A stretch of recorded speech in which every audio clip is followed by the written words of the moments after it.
प्रत्यक्षदर्शी आत्ता आपल्यासोबत आहे. काय पाहिलं तुम्ही सकाळी? नमस्कार.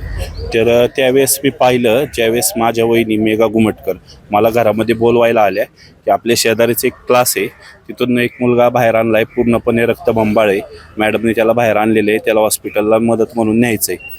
म्हणून माझ्या वहिनी मला बोलवायला आल्या. मी पटकन घराच्या बाहेर आलो, टू व्हीलर आणली, टू व्हीलरवरती त्याला घेतलं आणि साळुंके हॉस्पिटल या ठिकाणी नेलं पाठीमागं पकडून. आणि तिथे नेल्यानंतर त्याची परिस्थिती खूप क्रिटिकलमध्ये होते, त्यामुळं तिथून मग ते म्हणले गव्हर्मेंट हॉस्पिटलला न्यावं लागेल.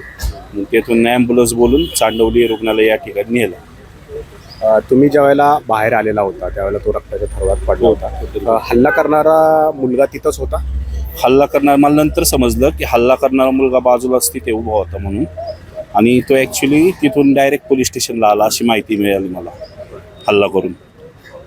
पण तो पोलिसांकडे तो पोहोचला नाहीये, म्हणजे तो काही पसार झाला? नाही, पोलिसांकडेच हजर झाला तो. झाले केले त्याने तो इथं पोलीस स्टेशनला हजर झालेला आहे मुलगा, अशी माहिती मिळालेली आहे. तो हजर झाला. मग ते चाकू वगैरे तिथंच होता की? चाकू वगैरे तिथंच होते, त्यांनी आता जमा केलेले आहेत वाटतं पोलीस स्टेशनला.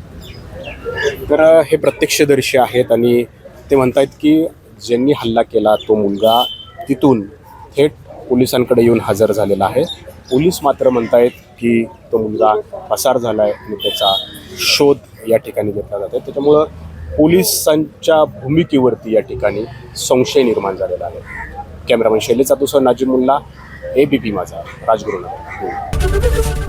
ABP माझा, उघडा डोळे बघा नीट.